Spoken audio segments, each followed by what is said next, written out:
Just took 20 seconds on him and you good. What did Anderson end up in this main? I think he went back 5th. Or 6th. On the board there? I can't see past these lights. On us, 8. No, 6. Justin Hill, 7. Dude, he's pretty good, huh? Wait, he's in red. Dude, oh yeah. Especially Anderson. 8. You talking about Hill? Yeah. He's pissing me off. He's pissing me off. Because he's too good. And qualifying. All right, everyone, welcome. Thank you so much. This has been round 8 of Monster Energy AMA Supercross and the Super Motocross World Championship. Before we get started, I'd like to give a sincere thank you to our friends at Daytona International Speedway for putting on another world-class event. It's an honor to be here. Tonight, you'll hear from our 450SX, 250SX, and SMX Next top 3. A few rules of the room before we get started. If you could kindly state your name and affiliation before your question so our athletes know who to address. And as well, if you could please pass that mic around after you ask a question. That way we can get to as many questions as possible. And lastly, these lights are very bright. It's hard for me to see up here. So if you could kindly maybe just raise your hand when you have that mic. That way I can make sure to call on you as soon as you are ready. So I'm going to introduce our top 3 tonight. Ken Roxon, Cooper Webb, Aaron Plessinger. Ken Roxon, your first Daytona win. Where does tonight rank among your most meaningful career accomplishments? This one has to be up there. Yeah, I said it on the podium. This is definitely up there on the best single main event wins. I've been wanting to do this for 10 years and never been able to pull it off. And I don't know. It's a little bit surreal, honestly, just because I've been pretty far away from getting a win here. But to finally pull it off is just an absolute dream come true. The team and we've really excelled today making bike changes, and they were all spot on, and then we just put our head down. Congratulations. We'll open it up to questions from the media. Michael. Thanks, Haley. Michael Antonovich with Course Heading. This is for Cooper. Cooper, can you take us through how the evening went? In the heat race, not the greatest start, but then you come around, you see Chase down, and then you work your way up from there, and then how the main event went for your perspective. Yeah, heat was not great. Falling in the first turn is never good. So it's kind of a panic a little bit when you're in that position. And then, I saw Chase down, and you start to think a little bit. But overall, the main, I got a great start, put myself in an awesome position, and it was a good race. I made a good charge and just made some mistakes there at the end. But overall, another P2 and solid points night, so we'll take it. Hey, I heard from Taco that you lost your telephone after the heat race. Was that a nice little reset? And how do you regroup from that, knowing that's one little thing, but you still have the race to do too? That's nothing. That's you can always buy a new phone, but yeah, that's it is what it is. I do have a quick update on one of our 250 athletes before we move on to our next question. An update on Levi Kitchen. He is awake and speaking with medics. He is being evaluated here at the medical center before and then taken to Halifax Hospital. So the good news is he's awake and communicating with professionals here. That's Levi Kitchen. We'll move on to our next question for the 450 class. Adam. Hi, Adam from Track Talkers for Kenny. We seen in that main event that you were behind Webb at the beginning of the race, and we knew that was a crucial pass. You made that pass, you got out front, you kind of got a break, and Webb started creeping up. Can you take us through what was going through your mind? Because we've seen the outcome be different before. What was going through your mind, and why was it different this time? I don't know. I stayed calm, and I really took it section by section. In the beginning, everybody was going really fast and kind of yo-yoing a little bit here and there, and you got to be really on somebody to make a pass, unless somebody makes a mistake. So then once I made the passes happen, I knew that I had to go because these guys retaliate really quickly, so you just had to keep putting your head down. But I had some really good lines, and I knew that I had the speed to stay up front, so I just kind of trusted and believed that I could pull it off. And, of course, once it comes to the later stages, the nice thing is even when you have quite a bit of time to go, it's not that many laps because it is such a long lap time. So I really just took it section by section. Out of these bowl turns, you know, the ruts to triple out were a little tricky at times. So I knew that those were spots that we could mess up. And I think we all did, you know, a couple of mistakes here and there. And yeah, I just really kept my focus, and I felt really good throughout the whole main event. And that was really important to pull it off. Dan. Dan Beaver, NBC Sports for Kenny. You told me yesterday that you really didn't make very many changes during the week. You didn't work on anything different. You trusted the speed.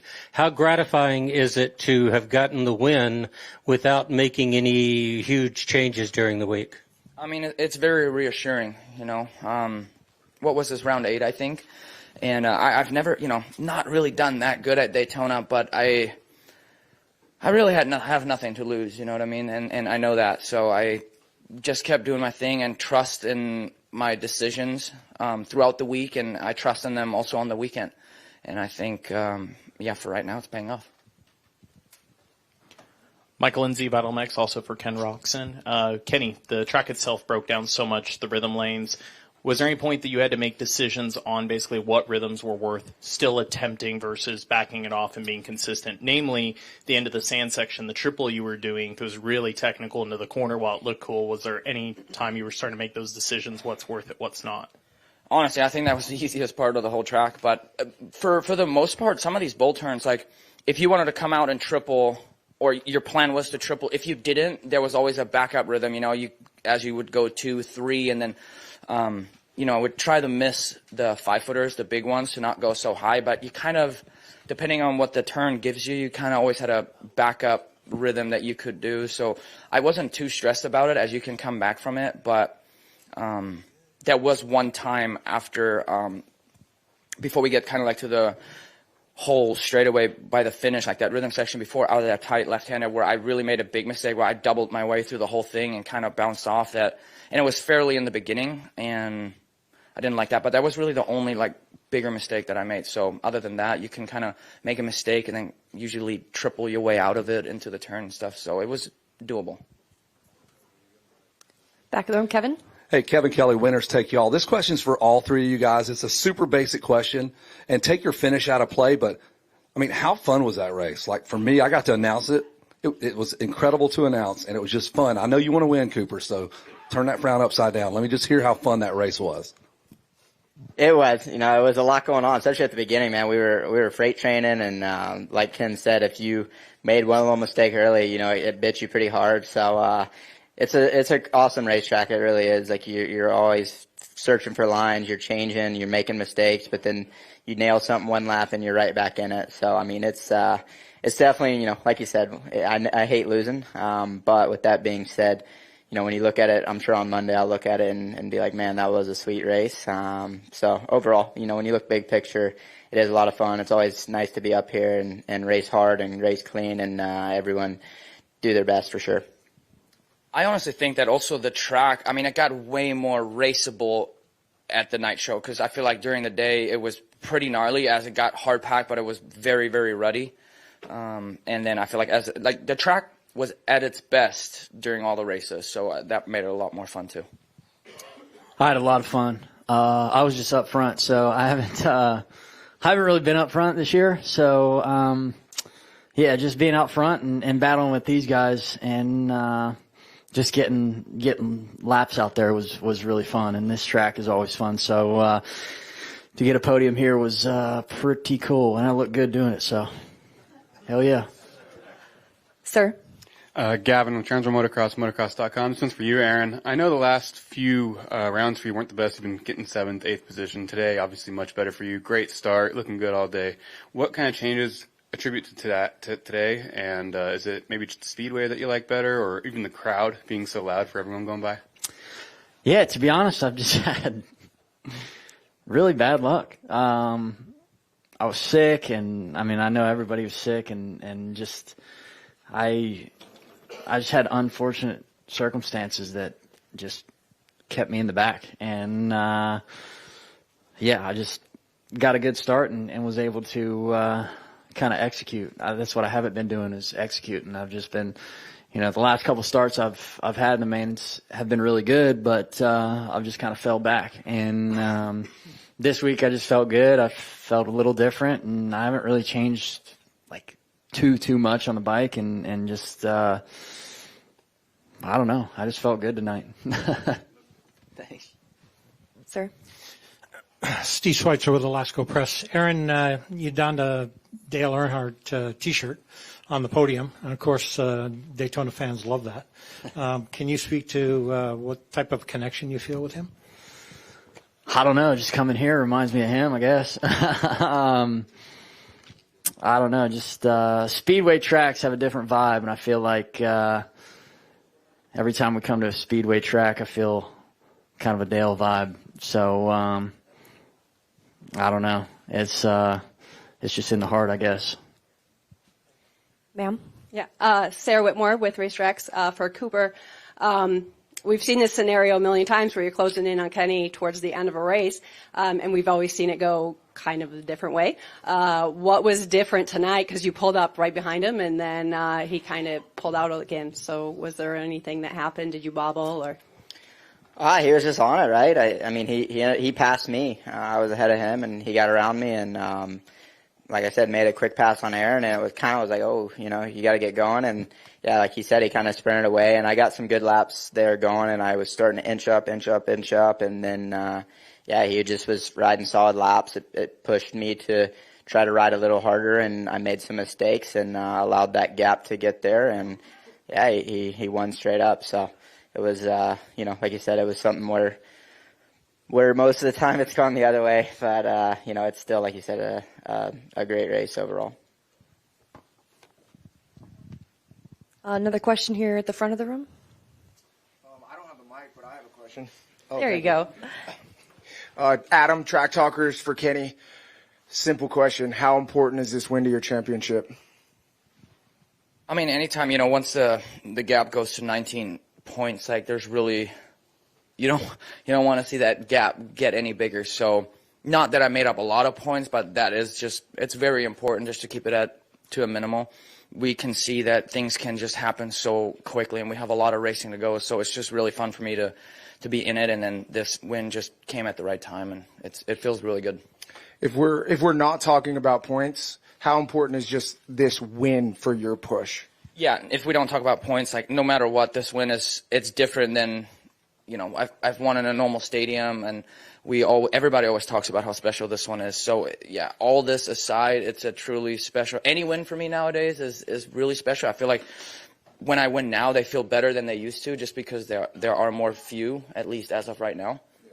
So yeah, it's just I need to go back and be by myself a little bit and kind of just sit down for a couple of minutes and let it sink in. Sir. Hey, Tom Jurnett, Racetracks here. AP, that first move for the lead tonight, just talk me through it. How, rating-wise, how was that crowd for you? Yeah, it was sick. I'm trying to remember the pass. But either way, they were loud. Was it on the finish line straight away? I think so. It was on it was on the wall. Yeah, it was on the wall. I think I was on the wall. But no, I feel like anytime we made a pass up there, anytime anybody made a pass up there, it was so loud. It got really, really loud. And that's one thing about here. It gets crazy. Even though the fans are spread out and there's kind of a far gap between them, you always hear them. And they get super, super loud here. And that's one thing I like about here. So next, Michael. This will be for Aaron again. As much as you like this place, probably one of the low points of your career happened here when you hurt your heel in your 450 season with the Star team. How is it to find a balance where hey, I can really like some place, but also a life-changing thing happened here, and I have to put that in perspective and then go out and do the race? Yeah.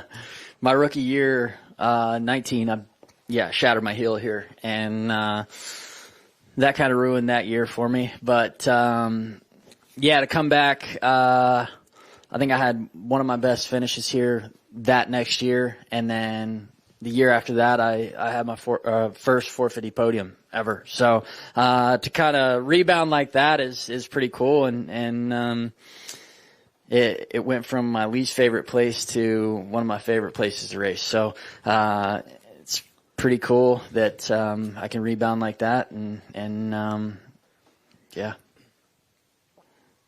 Michael.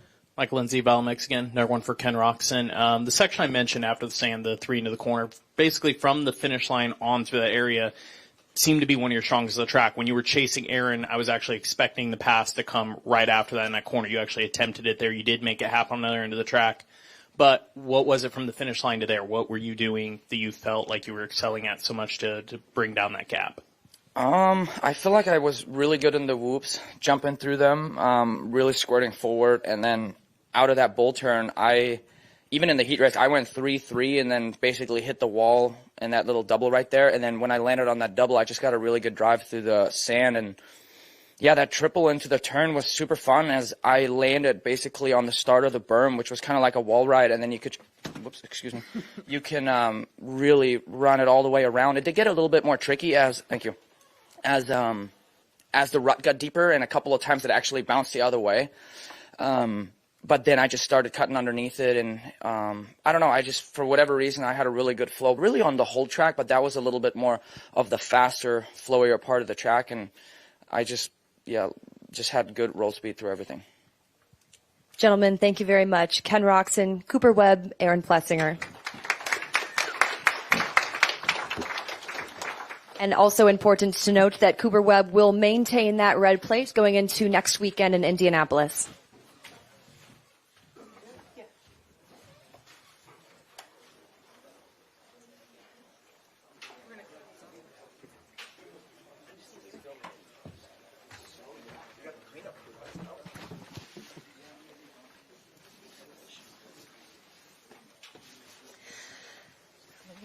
And up next, we'll welcome our 250 SX Eastern Division top 3.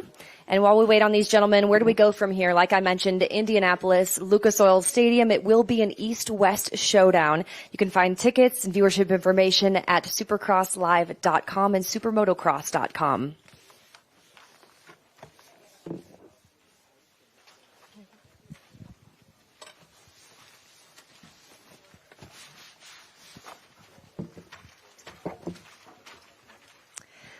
Without further ado, tonight's winner, RJ Hampshire, Tom Vial, and Seth Hammaker, your top 3.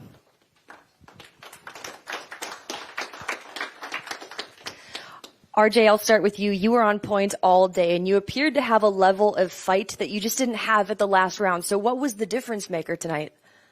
Just 2 extra weeks, really. I came in, didn't really have much of an off season. I knew I would get stronger and just trusted in that. The team worked hard to kind of get me comfortable on the bike, and we tested right after Detroit. I think everybody could tell I was struggling there. Found a good setting, and lucky it kind of played into the Daytona style track, and I felt comfortable from as soon as my wheels hit the dirt here on Friday, really impressed day, which is something I haven't had at the first 2 rounds. Congratulations, RJ. Questions from the media, starting with Adam. Adam from Track Talkers. This question is for Seth. In my entire racing career, I don't think I've witnessed a gnarlier pass than the one you put on Hymas. Can you please talk us through that pass and why you had to force it right there? Yeah, after the whoops, that rhythm section right there, me and Hymas were going both 3-3 before that wall into the sand, and he didn't get the next 3, and I saw an opportunity. And I was like, it was pretty close, and I like that right side of the sand. And I bet we were close. I'm excited to watch it back because I want to see how close we were, but it definitely felt close. But I knew it was kind of then or never. He was riding really well and wasn't making many mistakes. So, had to thread the needle. But me and Chance ride all the time together, and we always seem to find each other at the races too. So, I like riding with him, but glad I was able to make the pass on him. Congrats on the podium. Thank you. Michael. Michael with course heading. This is for RJ. Another red flag. As we've had more of these this year, have you guys worked on anything to reset, like even during the week, or is it becoming maybe a second pause in the race to where, you can regroup and then have a big push in the back half? Yeah, man, it sucks to even have these red flags. Seeing Levi go down like that was definitely hard.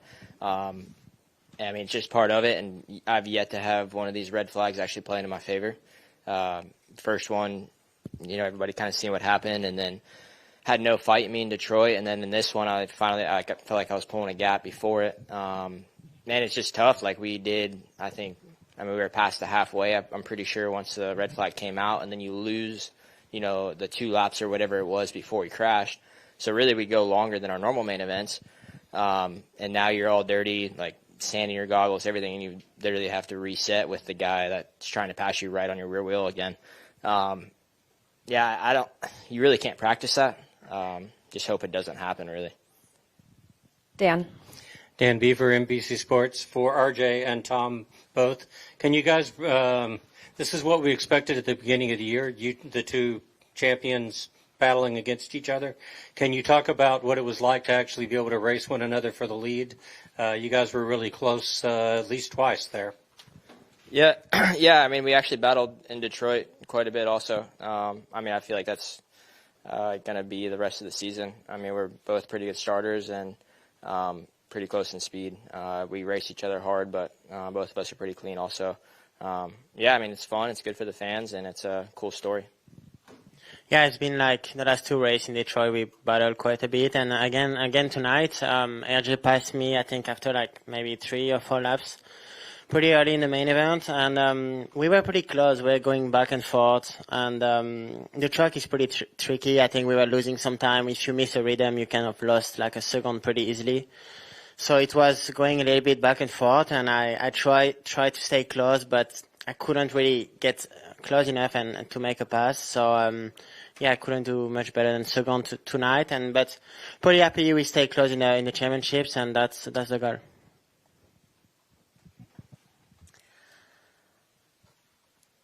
Michael. Hey, RJ, you've done this race quite a few times, and just from a photographer's perspective, was it more well lit than this year? Like not as dark in certain spots, especially on both far ends? Yeah, actually, I felt so because someone asked me that before the day started, and I said, we always struggle with the shadows and the ruts, which I felt like that wasn't the case. Maybe it was just because I was out front. But I felt like it was definitely more well lit. And for myself, I feel like it was one of the more difficult, Daytonas. Like the rhythms were gnarly. Like you were lucky to get every rhythm, every lap, or like all together in one lap. It was. For myself, it's an awesome Daytona. It's my first time leaving here with a trophy.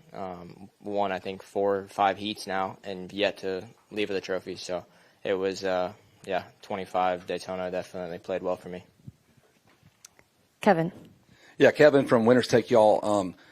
Maybe this question's for all 3 of you. The whoops were ginormous early in the day. Do you guys have conversations like with your team manager and say, hey, man, maybe you can get them to knock these things down because they were freaking big? And then they did knock them down some. I always rolled the first lap on field practice just to check a little bit, and I was like, they were really steep and actually pretty big. And we all have the scoop tire this weekend, so it makes like a little tougher, I think. It was actually not bad with that tire, but you never know, it can slide pretty quickly. And luckily for tonight, for the main event, for the night show, they were a lot smarter, and it was actually, I had fun in those whoops for the night show. But the first practice, they were actually really big. Yeah, they weren't even necessarily big. They were they're just built backwards. Like they're walls on the front side, and they really weren't, chipping away as much, I think, as what they expected.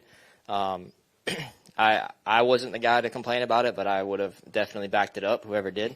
Because, it was getting hairy. Like, left side was steeper than right. But, it was breaking down a lot. And then you see, like, the C practice and B practice go before us. And before that, I think the second time qualifying, they were just hammering them. And I was like, man, either we're being, babies about this or these guys are really crushing them. Luckily they made a good change. And then, night show was much better. Yeah, agree on what they both said, and I think good point that Tom mentioned was just with the scoop tire, it's very, very difficult to find traction when they're edgy, and they're pretty big to start the day, but didn't really say anything to the team or anything, just kind of track crew did what they had to do, and I felt like they made the right call, and they were good for the night show. Adam from Track Talkers for RJ Hampshire. Dude, today you looked so fast. You looked confident. You look cool, calm, and collected. Most of the time when I watch you, I'm like, man, RJ is putting 110% in. Tonight, it felt like that was 95, 90% for you to be able to get that win. Are you 100% now? Did it matter? Was the bike set up better? What made that look for RJ? I mean, it's a combination of a lot of things. Like, definitely the bike setting played in my favor a lot, and it's really no one to blame but myself. Like, coming into the season, I was setting my bike up to jump whoops. I couldn't blitz. I couldn't hold on. I mean, I didn't blitz whoops until I think, a week and a half before round one. Like, I just couldn't hold on. So my setting coming into Tampa was based off of being really good in my corners, and everywhere else I struggled, and it bit me. Like, that crash I had in, Tampa was all me. I just went a little bit too long, and my forks were softer than what they needed to be. They gave out. My wrist kind of gave out with it. I went left and a tough block. So, and it's hard to test really when you're in Florida and then you have a race that next week. So we did everything we could to try to, find some comfort before Detroit, and we didn't find it. So then you're trying to find it on race day, and that usually doesn't really go well. Especially for myself. Like, man, I've been doing this long enough, and I would much rather ride a bike that doesn't handle good as long as I know what it's going to do. And I didn't. Like, I was guessing so bad in Detroit, and I mean, luckily enough, I was able to podium there, but I knew that there was definitely a lot more, and each week I was going to get stronger. I told the team that also, and I still think, this week I'll get stronger. Like, I'm going to keep getting better now. And I think that's what you guys kind of saw today. Like, I just had more strength, more aggression, more fight in me, especially after the restart, which I didn't have in Detroit. Michael. This will be for Seth. We know you're good for a podium every year, but there had been talk of a difficult offseason. So how does it feel to get this trophy after 3 rounds and after whatever went on in the last couple months? Yeah, it feels good to be back on the podium again. 2 back-to-back here in Daytona, which is nice. But, yeah, my offseason was actually really good. So moved to Florida at the dog pound, so really enjoying that. Just enjoy the people I'm around for sure. Learning a lot. And like the start of the season, I mean, it's been pretty good so far. I mean, Detroit was a bummer with the sickness or whatever it was, and that's in the past now. And just trying to chip away at points, keep trying to get on the box and click off a few wins. But yeah, a couple East-West showdowns will help too with trying to make up points. But yeah, I feel good. I mean, just trying to keep improving each weekend. But I need to really just finish all the races. That I haven't been able to do that yet. So that's a big goal of mine this year. Sarah. Yeah, this is for RJ. Sorry, I can't really see you with the screen. You've always been known for your killer speed, but up until last year, you would kind of throw it away a lot. But then it's changed, and you got the championship. What sort of mental training have you done to be able to change that and focus all the way through a race? No mental training, just, put myself in those situations more often and try not to make the same mistakes that I've made before. I don't know. Everybody has their own story. Mine just took a lot longer than a lot of people had. Nothing's really changed. Like, you're just going to get my best, and that's what you get, every weekend. Sometimes it doesn't play in my favor, like how Tampa did. It's not me kind of throwing it away. It's just, wanting it almost too much sometimes. I have a question for you, RJ. I see that this is Husqvarna's first ever win at Daytona in either class. Were you aware of that? Is that something that Nathan might have mentioned to you on your way over here? What's it mean to you? Oh, yeah, I had no idea. It's definitely cool. Anytime one of our Austrian bikes are on the podium here is awesome. Daytona's special, especially for myself, growing up, coming to this race as a kid. Like, I'm pretty sure this was the only Supercross I ever really came to. And, just always dreaming of being able to race here, and then now getting a win with my whole Rockstar, Husqvarna racing team, like, special. It would be a lot more special if it was on a 450, but also it's still a huge milestone for our team. Making history for the manufacturer, no doubt. Michael? RJ, I wanted to ask this question earlier because you mentioned it on the podium about your dad, but I didn't want to kill the mood in the start. But how important is this one for you? Like, we know the year that you had, especially for him to pass away, and then you have the wrist injury that you had. Like, how good does this feel? Yeah, man, it's crazy too. Like, I told the story on the podium, and it is kind of tough to talk about. Like, some guy, I had no idea who it was, came up to me today, not even during signing, and he's like, hey, like, I have something that you might want to see. and it was my dad's jersey from whenever he was a racer, you know, growing up. It's probably before I was even born.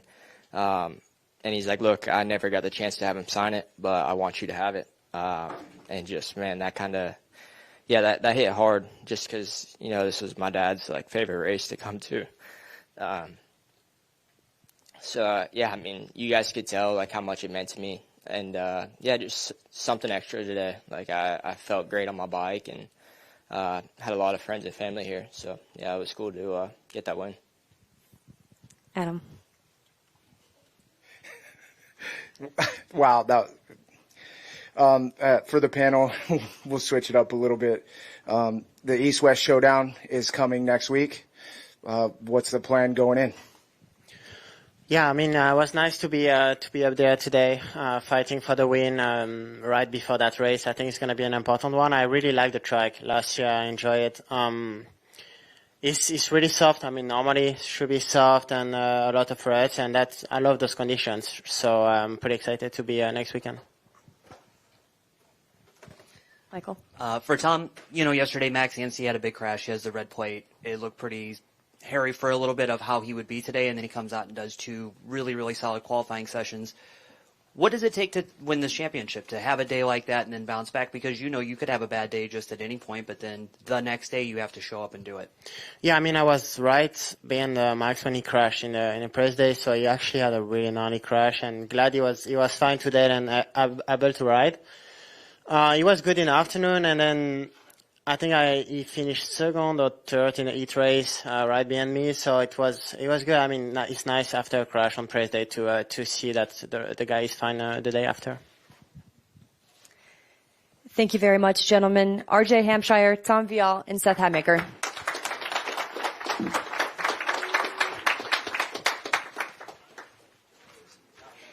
And if you would kindly stay with us, we still have one more podium of athletes for you to go, and that is our SMX Next top 3. They'll be with you in just a moment.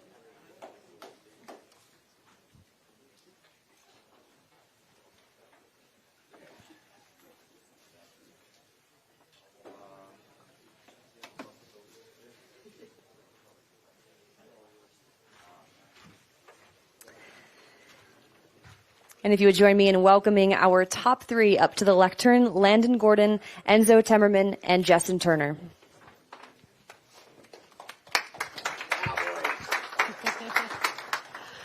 Landon, thank you very much. Landon, back-to-back wins. This night was so chaotic for many. So just talk me through your mindset and maybe the level of composure or maybe lack of composure that you had going into the main event. Yeah, for sure. I was very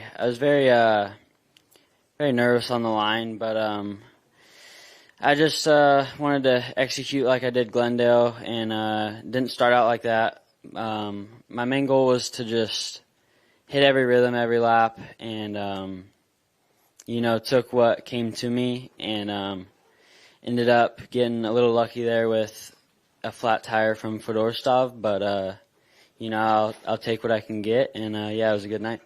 Congratulations. Adam? Adam from Track Talkers for Enzo. This is a huge learning experience for you, and I think you had an opportunity to learn a lot in that All-Stars main event. What would you had to kind of come from the back. What are some of the things that you would have done different now looking back, and how has this race helped you? Definitely would have done the start different. Came off the gate and bumped the guy next to me, put me way back in the start. In the race, I really wouldn't have done much different. I rode my heart out, rode as hard as I could. Didn't fall, which was key. A lot of guys fell. Definitely a big learning experience, though, coming from behind, too. Kevin. Yeah, Kevin from Winners Take Y'all. This question's for all 3 of you guys.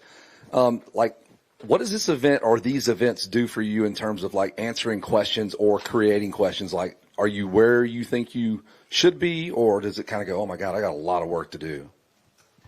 Yeah, for sure. It makes you realize like where you're actually at compared to the pro guys, because you can go to the test track, but when you're on the racetrack, this track's gnarly. It's a lot different than the test track. And then when you're actually lining up, you can see like the difference between you and the pros and where you're really at. Definitely a lot of questions asked here, and it's good experience for us kids, and it's really neat. Yeah, I couldn't agree more. Super good on like media standpoint of learning how to answer questions more and stuff like that. So I think it's really cool, and it's obviously a good experience getting to ride with the pros and having to learn a new track every weekend, which is super cool. Michael? This will be for all three of you guys, Michael, with course heading. We know that I think all of you guys have raced the RC amateur days that have been here before, so you have it, Enzo. But, okay, so then with that being said, how gnarly is this track compared to other tracks? Like, we always hear how crazy Daytona is, but when you get to see it for yourself, because it's the first time they've ever had SMX Next, how crazy is it? How gnarly was it? I thought it was unreal, dude. Club does a really good job, and we have tracks that get super rutted and super technical, but I've never seen anything like it, dude. It was really crazy trying to learn all the jumps like that with how gnarly those ruts are, and but I honestly loved it. I loved how technical it was and all the ruts and stuff. So I had a blast out there, honestly. Yeah, I actually did Ricky Carmichael Amateur Day back in 19 or 20, I want to say, and I was on Super Minis. But tonight was definitely way trickier and way different than I expected from racing Ricky Carmichael's Amateur Day. But, it's pretty wild what you watch on TV, and, you think it would look pretty easy, but it's tricky. Yeah, all the tracks back home that I practice on in Cali are all hard packed. It doesn't really get very rutted. And that was definitely one of the toughest tracks I've ever rode with all the ruts, and just how it broke down, it was super gnarly. Adam? Adam Itzignatt with Track Talkers for the whole panel. What is the biggest eye-opener from amateurs now transitioning to Supercross? What is the biggest difference, and what's something that you didn't expect? I would say the tracks are a lot different. You know, the amateur tracks, especially because we're in Supercross right now, we don't ever have any amateur races on Supercross other than Mini O's, but I've never been there, and the Supercross track's pretty mellow compared to something like this. And the format, because it's all by time, the schedule, and everything's, they always go right on the dot every time, which is very unlike the amateur races. Yeah, I would just say the pressure, all the eyes on you, and it's really hard to take in. But I feel like every round we get to do, the nerves get less and less. So it is very tricky. But yeah, just to balance those nerves is the key. Yeah, honestly, for me, just pulling up to staging and seeing the lights and all the people and the crowd roaring, it's just a unreal experience. That was awesome. It really gets to you though. Your heart rate gets up there and it spikes pretty quick. But yeah, and then it's the track is it's so steep, it's really hard to replicate. But it was really fun learning it. So. Sir? Jackson Schaefer, Moto Playground. A lot of amateurs out there, young eyes on you. What's it like to serve as an inspiration for these young guys and being somebody's favorite rider to a lot of these new kids watching? Yeah, it's cool getting this experience and being able to ride these tracks, and then having all the kids in the pits come up to you and doing some little autograph signings. It's really cool. Yeah, it's really neat. Being Tomac's biggest fan, and all those guys, it's cool to just have kids, that are stoked to see you, and it really makes you happy to do what you do. Yeah, today I've signed more autographs than I've ever signed in my life, and it was so awesome, dude. A bunch of kids were just yelling at me, 257, come here.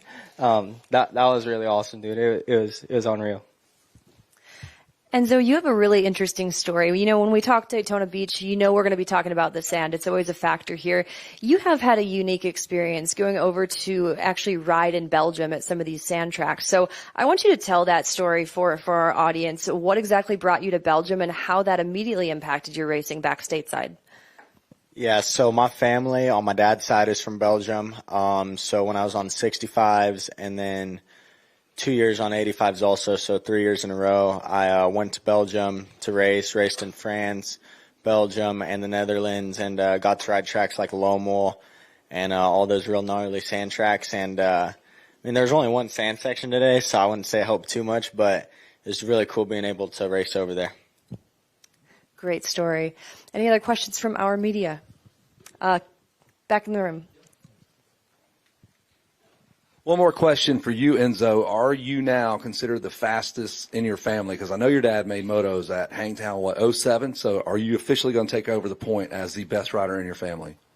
I would hope so. I know Maddox is on the come up right now, and so is my cousin Seabass back there. But as far as all the dads, I would hope so because they weren't too hot in the Nationals. They made it in, lined up next to Ricky Carmichael, but got lapped. So throwing shade at your dad. He's in here right now, right?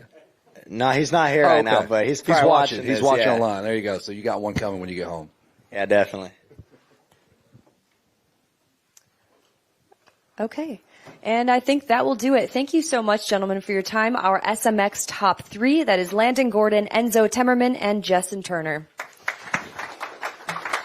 And thank you again to all of our media viewing and all of our fans viewing online, to all of our media in the room. This has been Monster Energy AMA Supercross, round 8 of the Super Motocross World Championship. We'll see you next weekend in Indianapolis.